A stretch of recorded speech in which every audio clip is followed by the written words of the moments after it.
ready to go. Awesome. So, for a person who does not know you, who are you and how would you describe yourself in 30 seconds?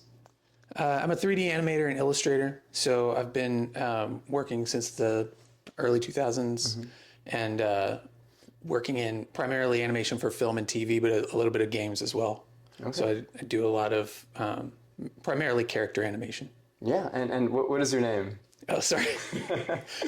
My name is Randy Hayes. Okay. I am, like I said, a 3D animator and illustrator. I've been doing that for quite a while. So. Yeah, awesome. So quick little thing of why we're doing the podcast. So this is the ATX incubator, also the podcast for ArtHub ATX.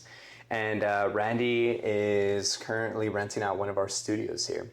So Randy is one of our star people here. We like to call this like a creative incubator. And a lot of the times when we're talking to people, talking to banks, talking to external parties that want to throw events, you and a handful of other artists are always at the forefront of our conversations, because we always like to say that we have world-class talent here and we're constantly growing it.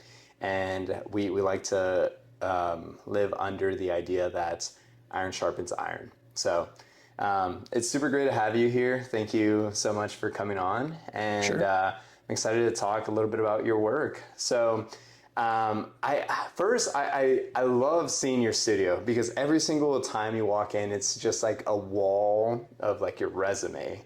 But what are some of the projects that people might know you for? I worked on a lot of stuff, but primarily I've worked on like, are most known for like the Looney Tunes shorts from the early 2000s, and then for a movie called Book of Life. I was one of the first animators on that show, and was the character lead on several of the ancestor characters, if you know that movie. And then I also worked on a show called Ruby for Rooster Teeth here in Austin, and then a number of other things, Scooby-Doo, and most recently the David movie. Yeah, and I did prepare like a couple of questions for you, but in these conversations, I try not to be like too scripted, because it's always better to have more of an authentic feel to this and not be super rigid in your answers. So I did want to ask, like, I remember we were talking, but how did you even get started in animation? So I started probably when I was 8 or 10 years old doing flip books. I think a friend of mine like showed me the idea, and then after that it just took off. So I kind of always knew I wanted to do animation. Just the idea of like being able to do drawings that then you could flip them and it looked like they were doing stuff. So that's kind of my start. But career-wise, I started, I went to the Art Institute of Dallas, and then I had done a little bit of freelancing here and there, but it was kind of clear that I wasn't really ready yet. So I officially went to art school then. And then as an outgrowth of that, I got an apprenticeship through a contact there. I got an apprenticeship at a studio called Real Effects in Dallas. And then I was there for about 8 or 9 years, and that's where we made Book of Life. So I kind of grew up with that studio, working from, the beginnings there, doing, commercial work for DreamWorks, to then doing our own movies in-house there at that studio. And then since then, I've just been like moving around and kind of picking projects and studios and people that I wanted to work with. Yeah, and I mean, I also wanted to ask that. How did you even end up in Austin? Why Austin specifically? So Austin was mainly because of Rooster Teeth. So I had a friend who worked with me on Book of Life, actually, and he had moved down here and was working on Ruby, and then they had a need for some senior animator, and then eventually needed a supervisor, and so things lined up at that point for me to come down here. And I actually moved down here during 2020 during lockdowns, thinking, oh, well, in a month or two, we'll be back in the studio. And I worked for them for 3 years and we were never in the studio. But the experience was great. And they had was a really fun crew and really fun show to work on because it was so, we did so much cool stuff on it, so much cool work, and it was really in my wheelhouse. It was, superheroes, fight scenes, a lot of dialogue, which is really fun to animate, but at a pace where you didn't have to like overindulgently think about it too much. It was more story driven rather than just trying to make like the most refined character animation you've ever done. It was like we were telling this really grand epic story, and we had a really fun crew to work with that was really talented. So Yeah, I remember when we were talking about some of your projects. I remember you said you get about, was it a minute or 6 seconds approved every week? So that it differs on different projects. So on that Ruby show, one of the things was that it was a smaller team and a smaller timetable. So we did have a lot more to do per week. It could be as much as like 30 seconds a week per person. But on a feature, you generally spend a lot more time refining details. And so the quotas on those shows are something like 3 or 4 seconds a week. Wow. On Looney Tunes, it was even like 1 or 2. I think the quota was officially 3, but mostly we were doing about 2 or 2.5 a week. Yeah, and I kind of don't understand that because I've heard quota like in sales before, but like, how does this typically work when are you like? Well, we use the word quota just as expectation for what you're going to average over the course of the show. So like, it's not like someone standing there counting the seconds every week and telling me I don't have enough. It's more like this is by the end of the show, we want you to have, you that's the general pace you need to work at. Sometimes you're going to get a more difficult shot and it'll take you longer. Sometimes you'll get very simple shots and they won't take as long. But on the average, it needs to be around this much for us to total out to, if you have 100 minutes and 50 animators, you need each animator to do 2 minutes. Okay. Yeah, and typically what's been like the shortest project you've done and then the longest, and like how do you deal with those time crunches? Well, shortest in terms of like the pace of how much you have to get done is probably a recent project I worked on in Blender where we were doing probably about 30 seconds a week and pretty consistently.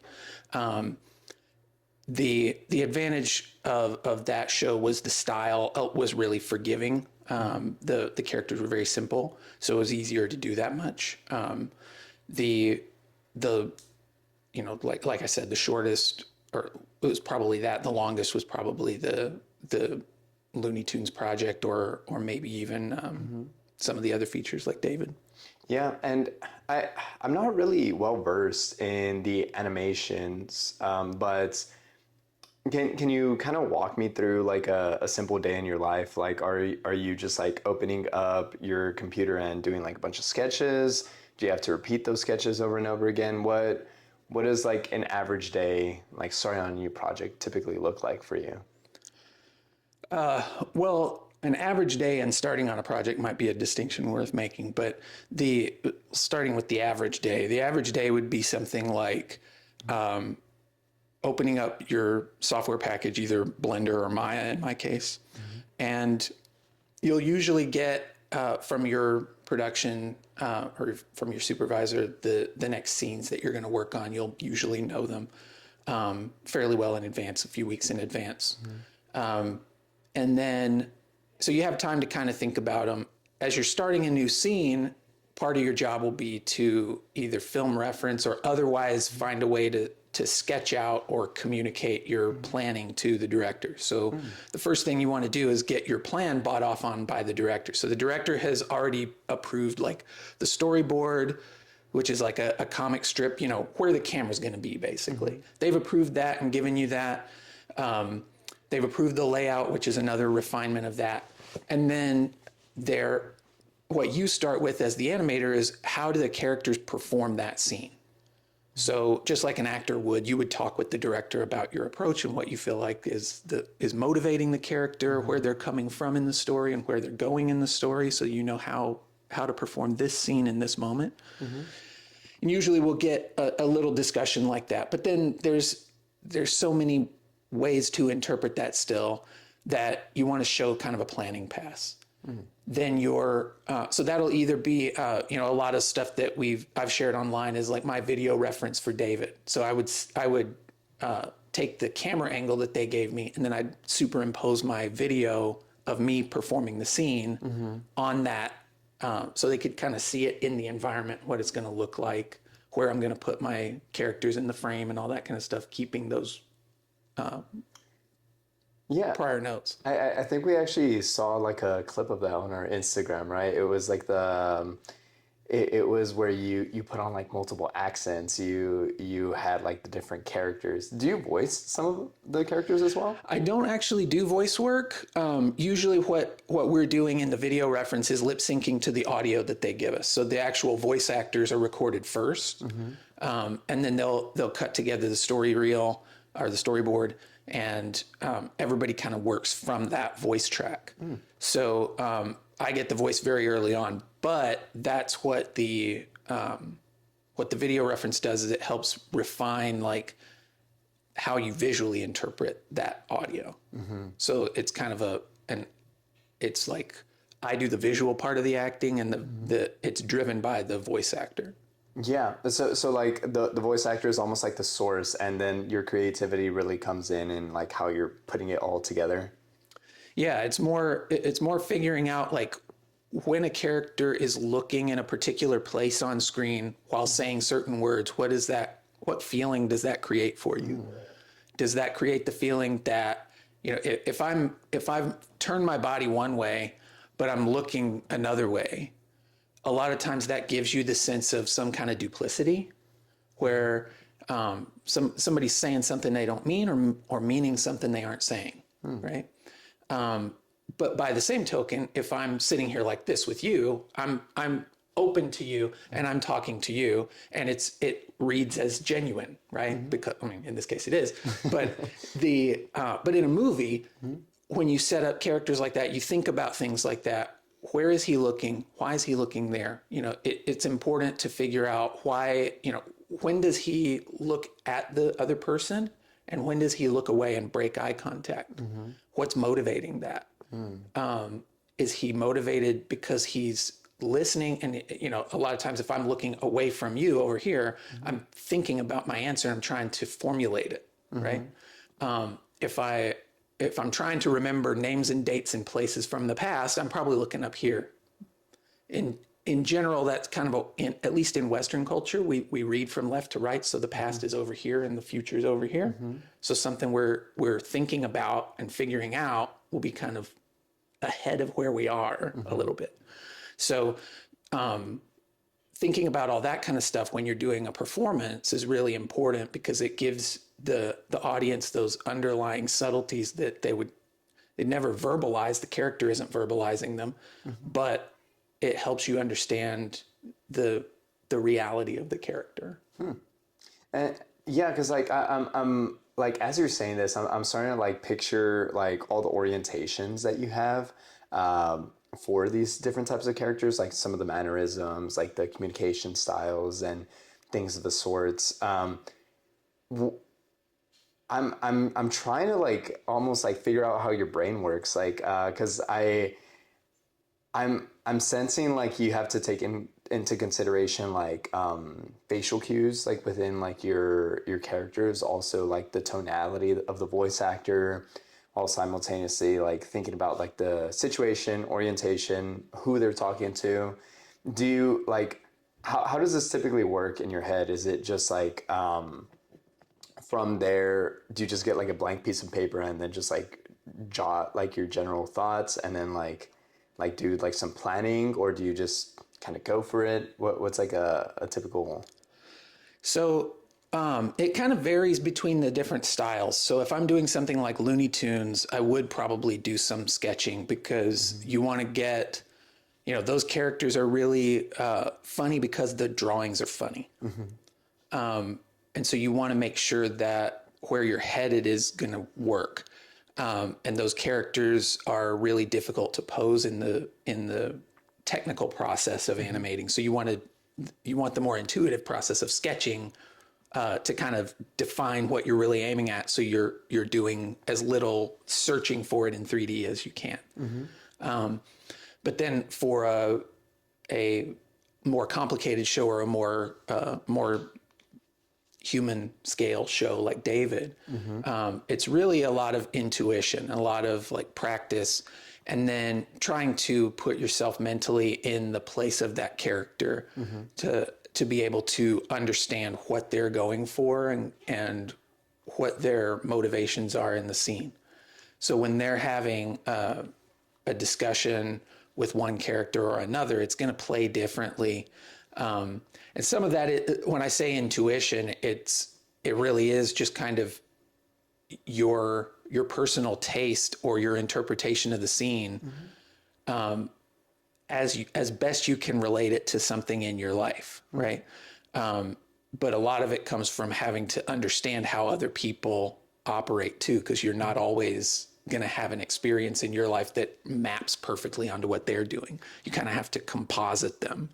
But one of the main, things that you have to be able to do is to understand what that character is going through and how they would perform that scene. It's easy to fall into a trap of kind of how I would perform the scene because I'm me. And that's really, that there's kind of different schools of acting. Some feel like you should always be internally motivating it from your own memory, your own sort of sense memory. And then the other side of that equation is trying to understand the other person's experience and then put that and express that correctly. Right? I'm kind of more that, but I understand the value of the sort of sincerity of trying to understand it from how you've felt before and relate to it that way. So it kind of balances to both for me. Yeah. So I've seen that you worked on so many projects. Borderlands, the video game, which was a fun game for a lot of me and my friends. A lot of my friends, I believe also Fortnite, if I'm not mistaken. I did a little bit of like an ad for something for Fortnite, but I wasn't directly on the game. Okay. Yeah, and then you've done like your fair range of movies, Book of Life, Leo, David. Out of those, like, do you have a particular project that you're like, this is the exact type of project that I loved working in, and it was because of X, Y, or Z reason? There's a couple. Again, they all kind of have their own sweet spot or soft spot from my experience. But I think the feature I made in New Zealand is called Mosley, and it's about these sort of elephant-like characters, but fictional animal characters who can speak and talk, but they're still living as like farm worker animals. So there's still kind of there's an interesting kind of dynamic there. And there's a mystery as to why they are in that position and will they at some point be able to escape that position.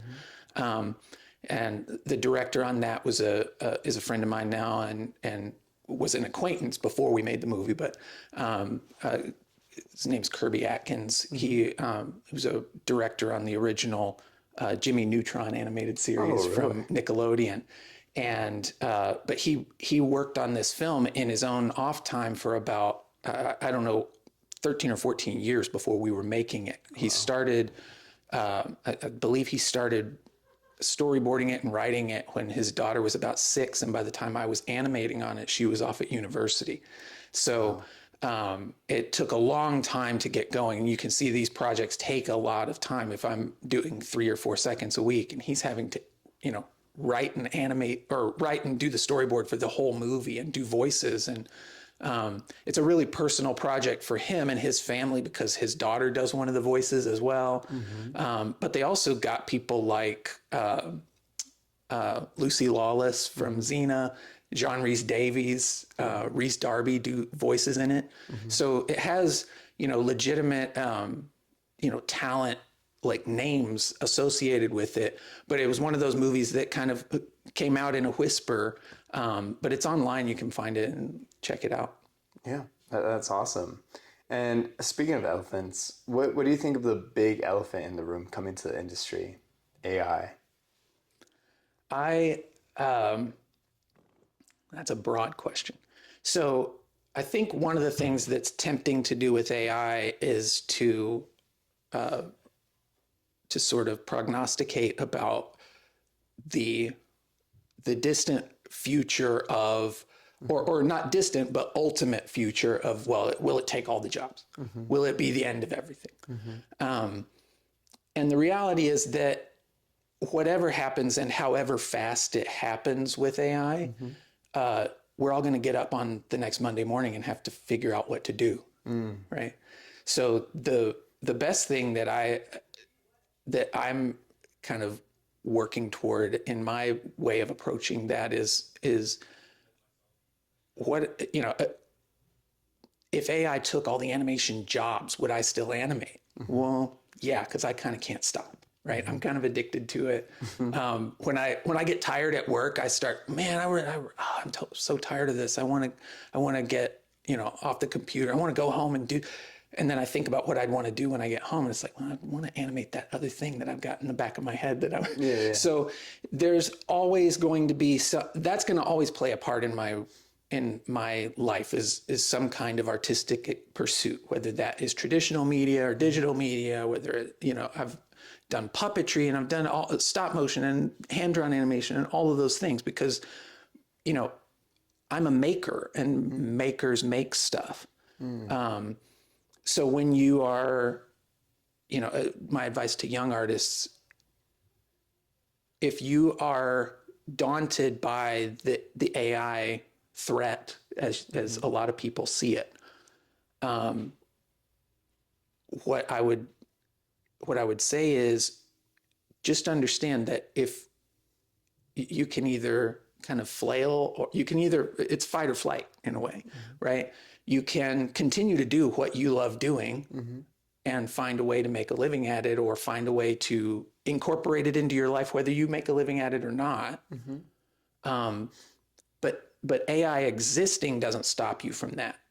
And I think a lot of the fearfulness that people have kind of can stop you creatively because you're afraid the internet will steal it or you're afraid that the models will copy you or whatever. And the reality is that even if that happens, your real work still exists. And so did you make something today? I think you can, we can all future cast about what it's going to look like, but the ultimate important thing is, did you make something? If you're a maker, you should have made something. Yeah, like one of the things that I've been talking to like my friends, whether they're still in university or some of the interns that are still in university, interning here at ArtHub, is the people that are surviving are like the builders. It's like the system implementers. It's the people that get those repetitive tasks out of the way. But the creative process, it's still there. It's just written a different way. Like, because I'm more of like a sales and finance guy flat out. So I'm thinking about like what's super engaging to like the audience. Why do people like places like the Art Hub? Why do people even engage in a conversation with us? What makes this place like interesting? That is something that we have to now talk about, but we have to now start worrying about like short form content and media and like how the attention spans of Gen Alpha are going down substantially. So it's like, how is this like really affecting the world, and how to stay ahead of it? What we've been talking about has been like everything from like GitHub repos, like seeing what's out there, the open source software, and like the art form is still there, but like some of the in a conversation I was having with Jason Vines, he was like, maybe like I would never use AI to like make a mold, but I would use it to help me negotiate the contract for that mold.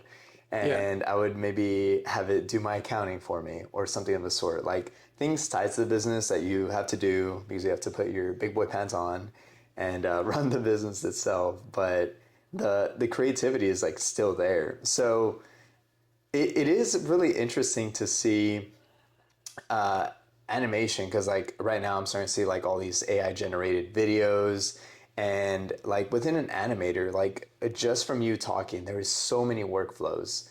Do you see yourself ever implementing like AI into any of those workflows, or are you just like, I wanna just use it for like the boring parts of my business? TBD. I'm interested to see if it can, if there's a way to use it where I feel like I'm still driving it enough that I can sign the work. I I would love to have the tool set so that when I make drawings, the the in-betweening laborious part can be driven by AI. At the same time, I'm never going to feel the same kind of ownership over that I do when I actually control each frame.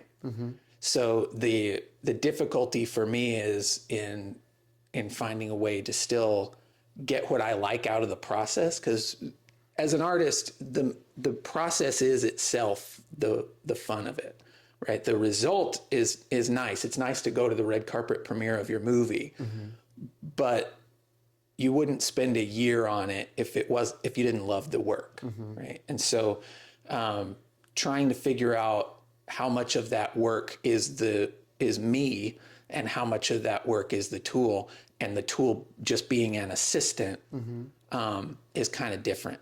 So I'm still kind of, tepidly looking at all that stuff, but I haven't implemented any of it for myself.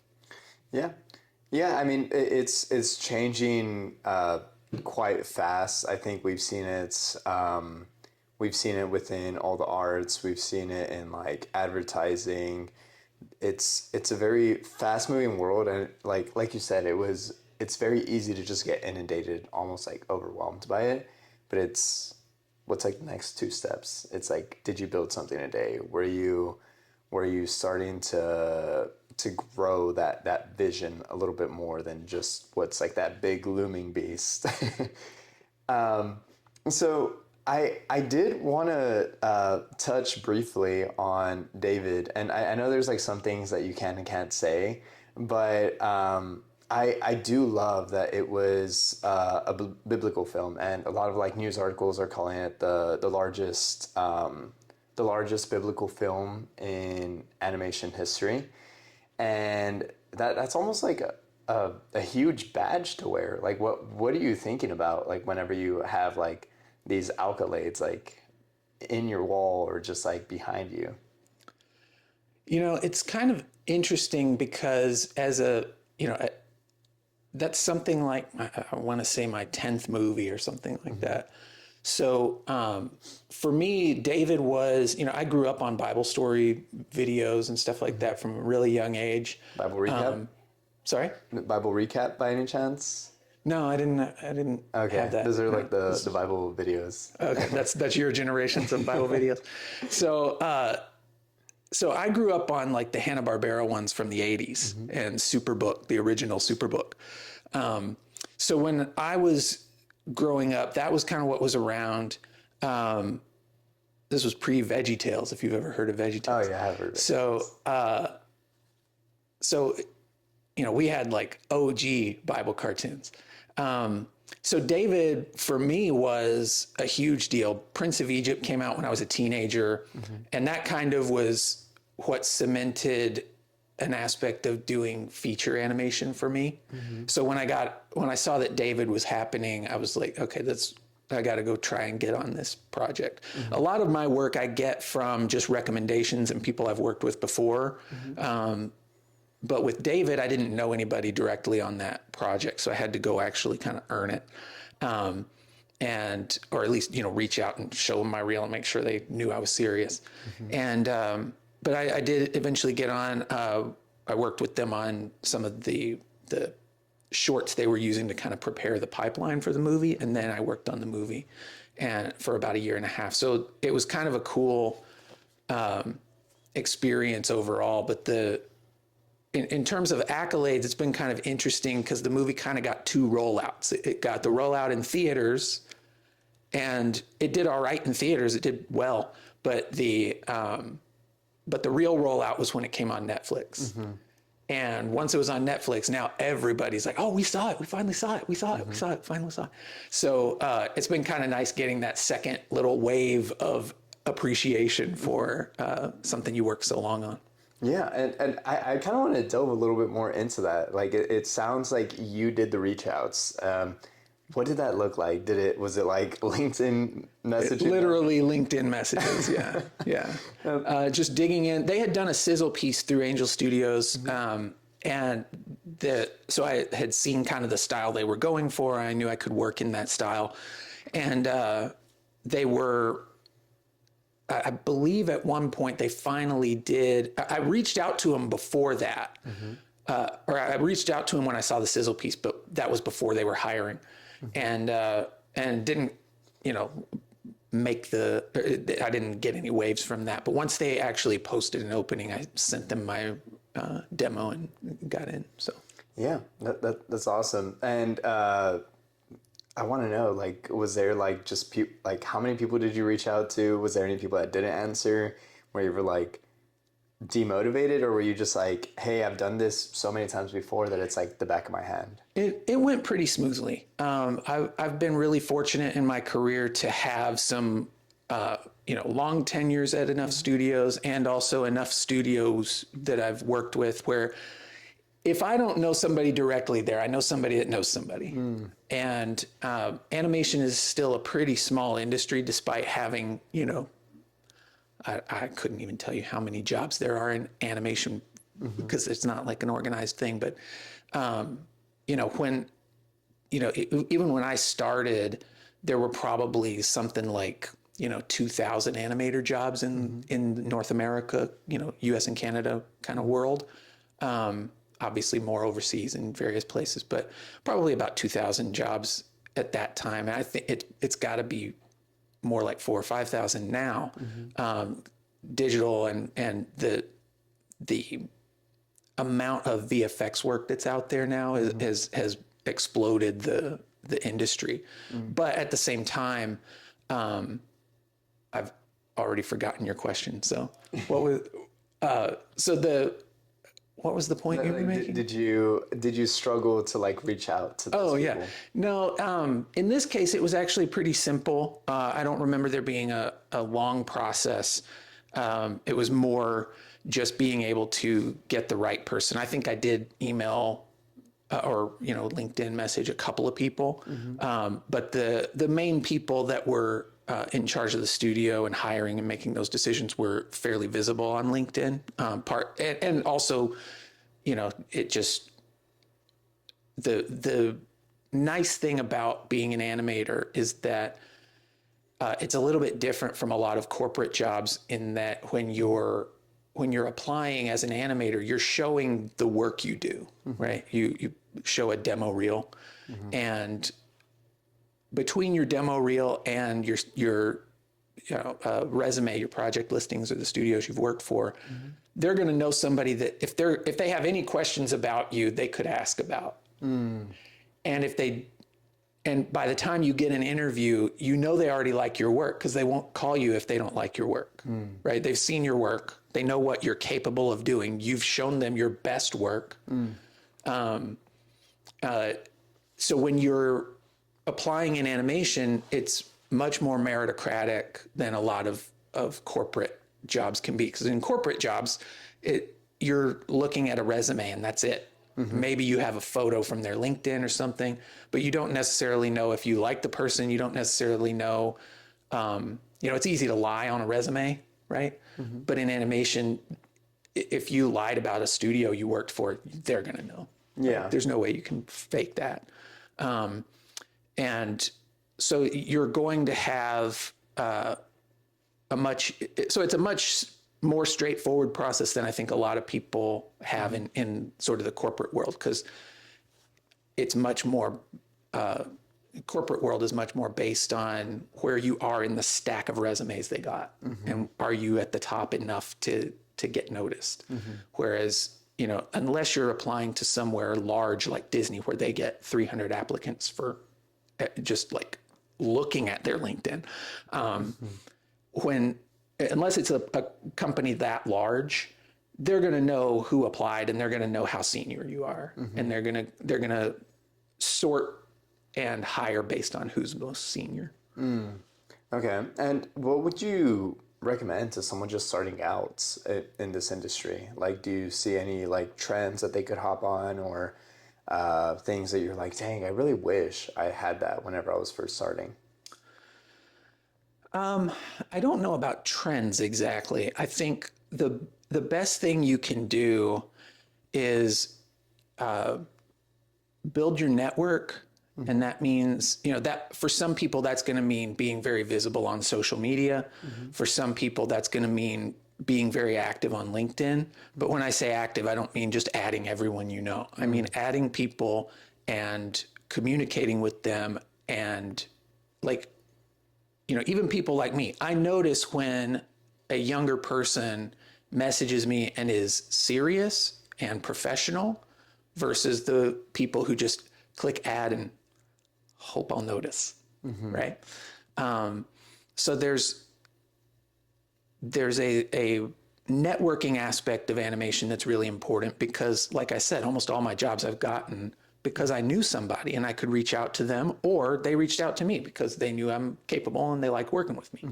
So build that network as well as you can. And a lot of times that's going to mean working with your friends and fellow students on volunteer projects, helping them with their short films so they'll help you with your short film. Well, look at that. You've made 2 films with these people. You kind of know how they work, and you can recommend them for jobs. If you get in, they have a leg in. And it's the same, or a leg up or a foot in, whatever. Yeah. And so that's a really important skill that won't go away with any technological advancement. You have to be able to talk to people. A firm handshake still counts. Being able to express what you want to do in a serious and professional but gregarious way. It doesn't mean you have to be like the life of the party. What it means is you have to be able to communicate to people in a way that is that shows you're serious about the work you're doing. And a lot of the difficulty in what we do is like how isolated it is, because you're sitting at a desk all day just staring at the screen. And so a lot of us gravitate to that because we like being able to like make stuff. And that's not necessarily the same skill set as being interpersonally networking person guy, right? There's a skill to be developed there, and I think that's the way you should look at it. Is like anything else, it's a muscle you're going to build over time. Yeah, and in developing that skill, like, what makes someone look serious to you? Like, what are like the characteristics, the traits, things that they did that were like, hey, now I want to entertain a conversation with this person because they're like they seem to know what they're doing. I mean, that would be it's a little bit tricky to answer that, just because because it might be different things for different people. But a lot of what I look for is just the quality of their demo reel. There's certain things that show well on a demo reel, and certain things that don't. There's some things where, like the old Disney example is never send drawings of Mickey Mouse to Disney. The reason you don't do that is because you probably don't understand how badly you draw Mickey Mouse. They understand everything you don't know about drawing Mickey Mouse. So you look your worst trying to ape what they're doing, right? Because they know everything about Mickey Mouse and how exactly to draw him. Where you're looking from the outside going, hey, that's a pretty good Mickey Mouse. So you send work that is, parallel to what they're doing. Hey, here's some action stuff. I feel like I would love to work on your action adventure show. But you don't send drawings of my characters. Hey, look at me. I'm drawing your character. Hire me to draw your character. I draw him better than you. You know, like just like leave me alone. So so that's kind of one of the things that you'll see sometimes, especially if you have a really forward-facing company, you'll get people who apply for the job with like fan art, and that's obviously not professional. The real the difficulty in answering it is that a lot of what answers for quality you have to point at, right?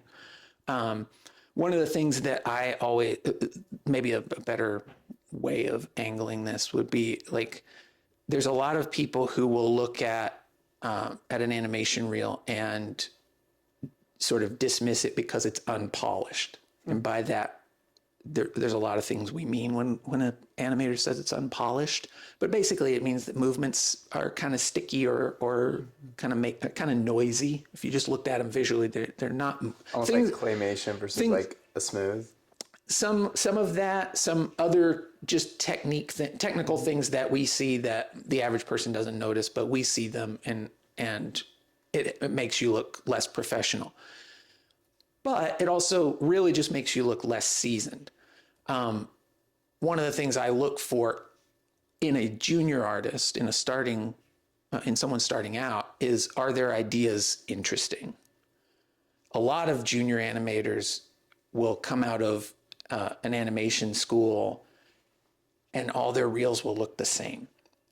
Because what's happened is, in a lot of cases, their performance was the class, the teacher's performance, and he just made them go do that.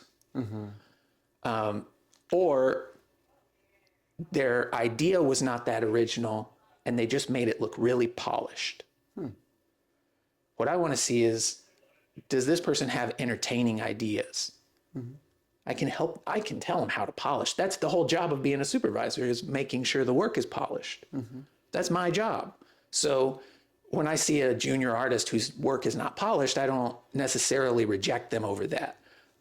What I would look at is, do they have good ideas? And I've seen that, a number of times where, you looked at somebody's reel and you were kind of like looking at their polish and going, well, they don't technically know how to do that, and they don't know how to do that, this, that, and the other thing. But that's a funny idea. And I can tell she came up with it, right? Because it's not the kind of thing that every animator comes up with. And there's just certain things that kind of happen in animation or in any craft where that's the normal go-to solution. So it's nice to see people who have original ideas. Yeah. So with that being said, like what do you hope that someone learns from your story? That's an interesting question. I guess I would hope that I really should have thought of that question or thought more about it. I think the takeaway I would want people to have, at this time from what we've said so far, is essentially that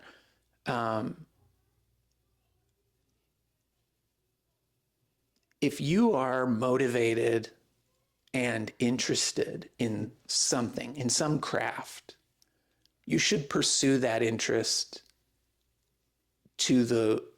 and be willing to pay that cost of pursuing that interest until you figure out you're either not interested anymore, because you might just not be, or you figure out, like me, like, man, I'm an animator, I'm stuck with this, right? And when I say I'm stuck with it, I say that jokingly, because sometimes it is a job, right? And you do feel like, man, I've done this a million times. It's another Monday morning, right? But like I said, even if AI took all the jobs, I'd still do this. It's just in my blood to do this. I get up in the morning and I think about drawing stuff. And so when I am, so if you are pursuing something new, or pursuing this as a junior, a new up and coming artist, pursue it hard, do the work to be good. The industry is meritocratic in such that you're going to be looked at based on your work. You might be as friendly and open and nice as you can be. If your work isn't good, it's not going to work out for you. You have to look at that part of it as, okay, the market may not like my work. The animation industry market might not like my work. What can I do personally to put my work out to an audience that might like my work? But in either case, you're sort of, you're doing the thing that you want to pursue and letting the world respond to it as they will, right? Yeah, I mean, like I heard an interesting concept where it was like short form content in social media is the quickest feedback loop. Because you understand like everything from a hook, a body, a call to action, and you see how fast or how good your hook is, how enticing, like does it retain people? Does the body like seem informative? Do people gain value? Do people want to follow you after the ending, the call to action? Do people want to see more of your work? Do you have like a lot of like page clicks? I'm thinking of this as like a social media sense, but there is like a lot of correlation in like every industry that you see. So with that being said, where is someone like if someone wanted to like contact you, whether it's like for hiring you out for a job or potentially trying to get some advice from you, like a young person starting out, where would be the best place to reach out to you on? Just through my website, jrandyhayes.com. So that's Hayes with Hayes at the end. So there's a contact form there on my website, or you can reach out to me through Instagram. I'm also jrandyhayes on Instagram. Yeah, yeah. And right before we go, I did want to ask, where I know that you worked on David and within Art Hub, I always like to call them sprinkles of Christianity. Like you see sprinkles of Christianity like all around here. What role does God play in some of your work, and like do you see yourself continuing in a lot of like biblical animation films? I mean, I'd love to work with the Sunrise guys again. That's for sure. That was a great team to work with. And,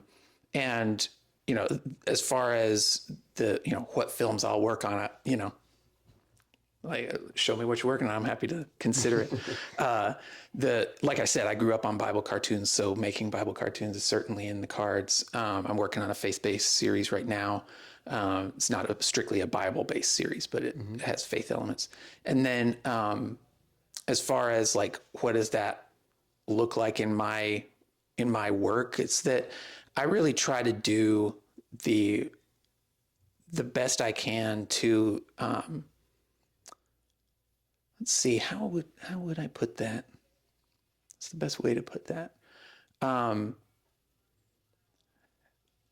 think doing the best work that I can do is part of how I honor God. And, your like every day of the work you do should be something that expresses what you believe about God to the world, right? Like I think everything we do is a way of reflecting who God is to other people. Yeah.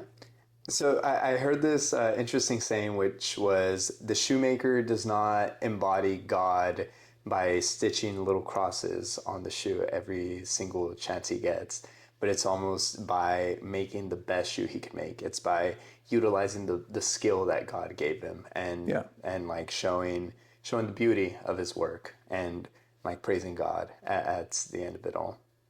Well, thanks so much for talking with us, Randy. I'm excited to have you on and hope to have more conversations like this soon. Sure. Do you have any last things that you want to say to the audience? Oh, put me on the spot. Do the best work that you can do, and let the results happen. All right. Thank you. Yeah.